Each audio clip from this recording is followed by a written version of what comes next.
Missile हमलों से थर्राए Kharkiv को लेकर खबर यह सामने आई कि एक अपार्टमेंट पर हमले को अंजाम दिया गया है। तस्वीर आपके सामने, हमले से अपार्टमेंट में लगी भीषण आग की यह तस्वीर सामने आई है। तो खार्किव में अपार्टमेंट पे किस तरह से हमला हुआ है, अपार्टमेंट कैसे आग की लपटों से घिरा हुआ नजर आया, ये आपने देखा। वहीं खार्किव में मिसाइल और ड्रोन से हमले अंजाम दिए गए हैं, ये पता चला है। दर्जनों ड्रोन से खार्किव को बनाया गया है निशाना। रूसी हमले से खार्किव में बड़ी तबाही की खबरें सामने आ रही हैं। ये देखिए तस्वीरें, किस तरह से मिसाइल और ड्रोन के जरिए इन ताज़ा हमलों को खार्किव के अंदर अंजाम दिया गया है और कई रिहायशी इमारतों को भी खासा नुकसान पहुंचा है। और खार्किव में ही रूसी एयरफोर्स ने भी कहर बरपाया है, क्योंकि रूसी हमले में 60 से ज्यादा लोगों के घायल होने की खबर है। ड्रोन अटैक में एक महिला की भी जान गई है।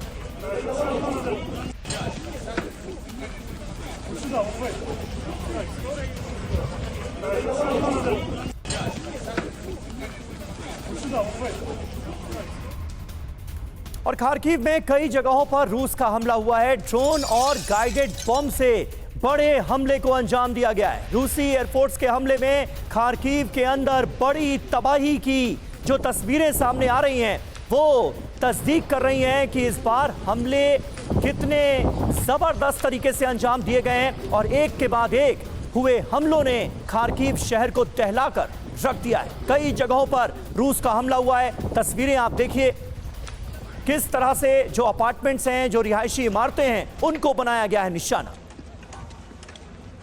और हमारे साथ तमाम खास मेहमान इस वक्त मौजूद हैं। ब्रिगेडियर थापर, किस तरह से आप देखते हैं रूस के इन ताजा हमलों को? एक बात बड़ी और खास नजर आ रही है, रिहायशी इमारतों को खार्किव में निशाना बनाया गया है। क्या ये रूस की तरफ से हमलों का एक नया चैप्टर है?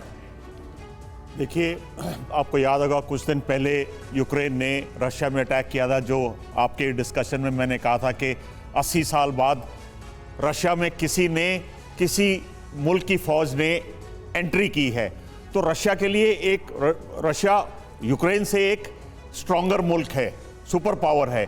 तो उसके लिए ये एक बहुत ज़्यादा हार के समान था कि उसके यूक्रेन की फौजों ने उसके अंदर एंट्री कर ली है और एरिया कब्जा कर लिया, चाहे 30-40 स्क्वायर किलोमीटर था। तो रशिया का रिस्पांस एक्सपेक्टेड था, एक गुस्से वाला, एक भयंकर भीषण रिस्पांस एक्सपेक्टेड था।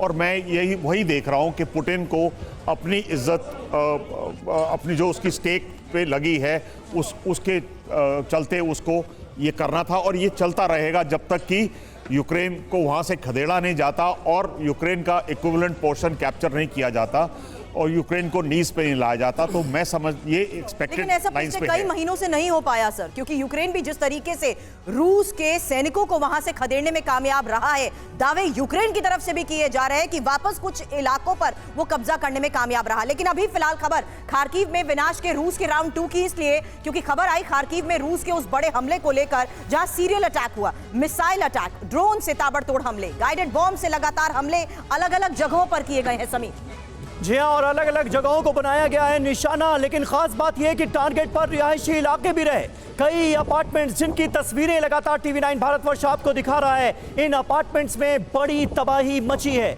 अपार्टमेंट पर मिसाइल से हमले हुए हैं। 1 सितंबर को भी हुआ था बड़ा हमला और खार्किव की रिहायशी इमारतों को बनाया गया था निशाना। ओपी तिवारी जी, किस तरह से आप देखेंगे इन हमलों को और खार्किव निशाने पर क्यों, रिहायशी इमारतें निशाने पर क्यों? इस सवाल का जवाब अगर आप दे पाएं। समीर, ये देखो कि रिहायशी इलाके ही टारगेट क्यों? इसमें मैं कुछ कहना चाहूँगा कि वॉर में किस स्पेसिफिक टारगेट, जो टैक्टिकल और स्ट्रेटेजिक टारगेट होते हैं उनको डिस्ट्रॉय किया जाता है पहले, लेकिन फिलहाल ऐसा कोई टारगेट है ही नहीं। जहाँ तक खार्किव का सवाल है, 70 to 80% पॉपुलेशन वहाँ से तो खाली कर चुकी है। अभी जो है इसको इतने स्ट्राइक कर रहे हैं जहां उनका जो एयर डिफेंस है उसको अवॉइड कर सके और कन्फ्यूजन कर सके, क्रिएट कर सके।